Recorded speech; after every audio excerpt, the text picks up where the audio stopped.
Neritan Zinxhiria, kineasti shqiptar që jeton e krijon në Greqi, është shpallur fituesi i çmimit të madh Dionisi Art në festivalin ndërkombëtar të filmit me metrazh të shkurtër që u zhvillua në qytetin grek, Drama. Me fitoren e çmimit të madh, filmi i Zinxhirisë futet automatikisht në listën e gjatë të kandidaturave për çmimin Oscar në kategorinë e metrazhit të shkurtër. Filmi i Zinxhirisë me titull Noi është përzgjedhur mes më shumë se 60 filmave të autorëve grek dhe të huaj.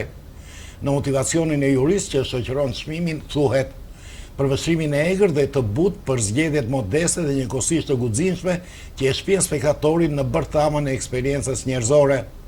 Me pak fjalë, subjekti i filmit Noi është ky: kur vëllai më i madh vritet prej kalit më të dashur të tij, vëllai i vogël duhet të vendosë nëse do ta vras kafshën apo do ta falë.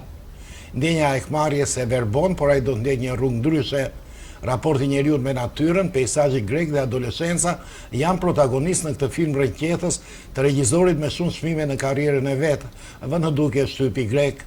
Το 48ο Διεθνές Φεστιβάλ Ταινιών Μικρού Μήκους της Δράμας ολοκληρώθηκε με τον Νεριtan Zinxhiria να κατακτά τον Χρυσό Διόνυσο για την ταινία Noi που γυρίστηκε στο Μέτσοβο. Ndërkohë televizioni Euronews, që i kushton një kronik më vete regjisorit shqiptar, thekson se filmat e Neritan Zinxhirisë të kujtojnë kozmosin e Sergej Parajanov, një prej regjisorëve më të mëdhenj të gjitha kohërave.